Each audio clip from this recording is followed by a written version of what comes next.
සුබ දවසක් ඔයාලා හැමෝටම. ඔන්න ඉතින් කාලෙකට පස්සේ රසම රස කේක් රෙසිපි එකක් අරගෙන තමයි මම අද ආවේ. මේ තියෙන්නේ ට්‍රෙස්ලේචර්ස් එහෙම නැත්නම් මිල්ක් කේක් එක.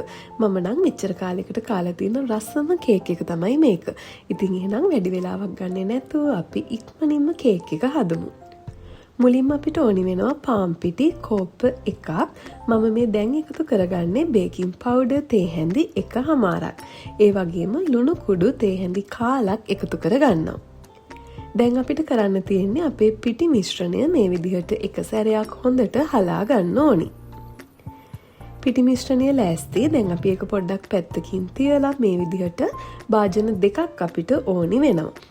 ඒ වගේම බිත්තර 5ක් අද රෙසිපි එකට ඕනි වෙනවා. මුලින්ම ඔයාලට කරන්න තියෙන්නේ මම මේ කරනවා වගේ බිත්තරවල කහමද සුදුමද පරිස්සමට වෙන් කරගන්න. ඔයාට පුළුවන් එග් සෙපරේට් එකක් පාවිච්චි කරන්න. එහෙම නැත්නම් මම මේ කරන විදිහට බිත්තරවල කහමද සුදුමද ටික පරිස්සමට වෙන් කරගන්න ඕනි. ඒ වගේම තමයි බිත්තර ටිකක් ෆ්‍රිජ් එකේ තියලා ගන්න පුළුවන් නම් ඔයාට මේ කහමද සුදුමද වෙන් කරගන්න එක ලේසියෙන්ම කරන්න පුළුවන්. ඒ වගේම අපිට ඕනි වෙනවා සීනි කෝප්ප එකක්. ඉතින් ඔයාලට මේ පේනවා වගේ එක කෝප් එකට මම සීනි 4න් 3ක් ඒ වගේම ඉතුරු කෝප්පෙට 4න් 1ක් වෙන්න තමයි අරගෙන දෙන්නේ. සම්පූර්ණ ප්‍රමාණය සීනි කෝප්ප 1යි අපිට ඕනි වෙන්නේ.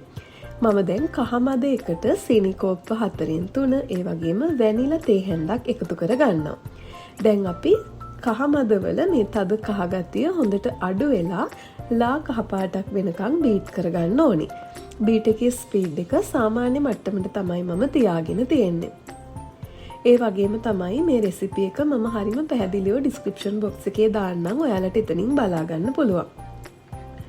ඔයාලට දැන් පේනවා ඇති අපේ බිත්තර කහමද ටික මෙන්න මේ වගේ ලා කහපාටක් වෙනකන් බීට් වෙලා තියෙන්නේ.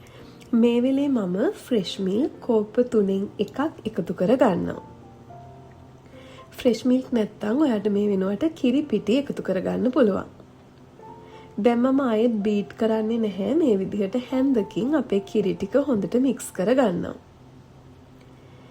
දැන් අපි කහමද එකත් පැත්තකින් තියලා මම දැන් අරගෙන ආවේ සුදු මද එක. ඒකට මම අපේ සීනි කෝප්පේ ඉතුරු 4න් 1 එකතු කරගෙන බීට් එකේ ස්පීඩ් එකත් හොඳට වැඩි කරගෙන බීට් කරන්න ඕනි. විනාඩි කිහිපයක් මේ විදිහට බීට් කරනකොට ඔයාට පේනවා ඇති ටික ටික මේ වගේ හොඳට පෙන ගතියක් ඇවිල්ලා මේ මිශ්‍රණය උක්කු බව වැඩි වෙනවා. මෙන්න මේ වගේ හොඳට ස්ටිෆ් පීක්ස් හැදෙනකන් අපි බීට් කරන්න ඕනි. මේ විදිහට බීට් එකට ටිකක් අරන් බලනකොට කුරුළු හොටක් වගේ වැටෙන්නේ නැතුව තියෙන්න ඕනි. මම දැන් අපේ පිටි මිශ්‍රණය අරගෙන ඒකට අපි ලෑස්ති කරගත්ත කහමද මිශ්‍රණය මුලින්ම එකතු කරගන්නවා. දැන් මේ විදිහට හොඳට ෆෝල්ඩ් කරගමු. ඔයාලට මේ වෙලේ ඔයාගේ oven එක සෙල්සියස් අංශක 180ට ප්‍රීහීට් වෙන්න දාන්න පුළුවන්. කහමද ටික මෙන්න මේ වගේ පාන් පිටිත් එක්ක හොඳට මිශ්‍ර වෙන්න ඕනි. මේ වගේ එකම පාටක් වෙනකන් මිශ්‍ර කරගන්න.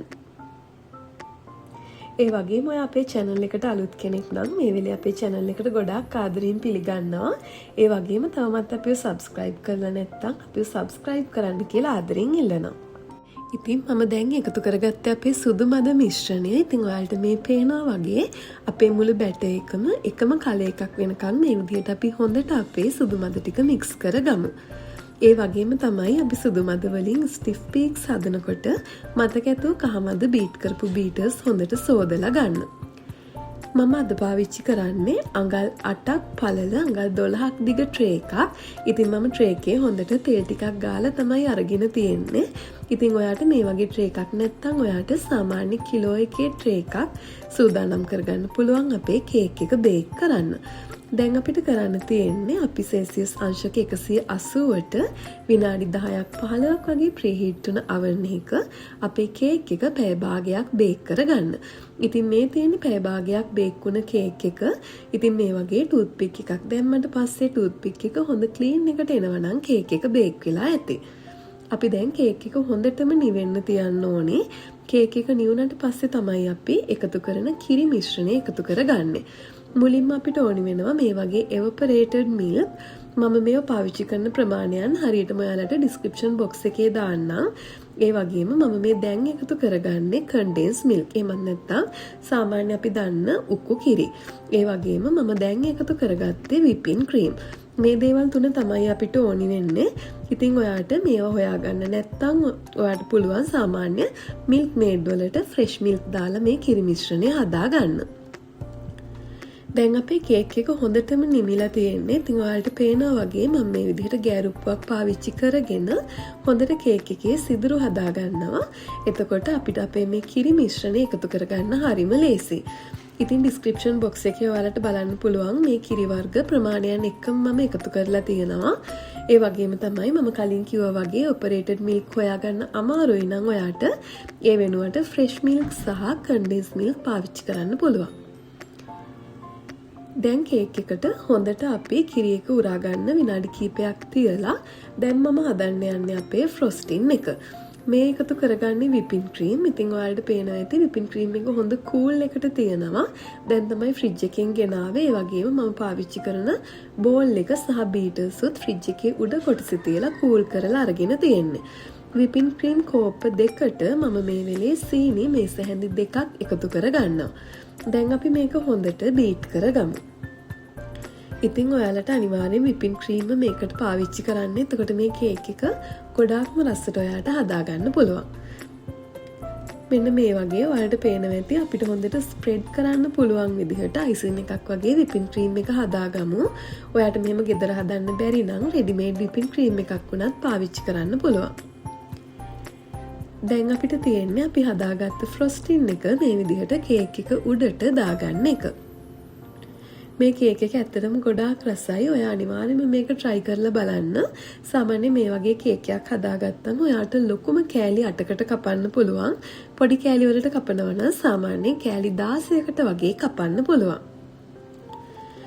අන්තිමට ෆ්‍රිජ් එකට දාන්න කලින් මම මේ විදිහට ස්ට්‍රෝබෙරි ගෙඩි කීපයකුත් තියලා පොඩ්ඩක් ඩෙකරේට් කරගන්නවා.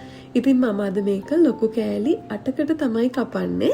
ඉතින් මම දැන් ෆ්‍රිජ් එකේ පැය 3ක් වගේ තියලා තමයි මේ කේක් එක අරගෙන ආවේ.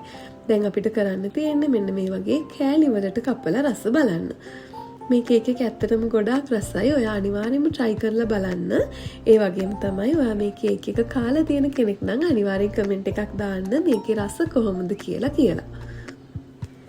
ඉතින් මේ බලන්න ඔයාලට පේනවා ඇති මේක කොච්චර සොෆ්ට් කේක් එකක්ද කියලා. ඒ වගේම තමයි හරිම රසයි. ඉතින් ඔයත් අනිවාර්යයෙන්ම මේ රෙසිපි එක try කරලා බලන්න. ඒ වගේම මේ වීඩියෝ එකට කැමති නම් like කරන්න, comment කරන්න.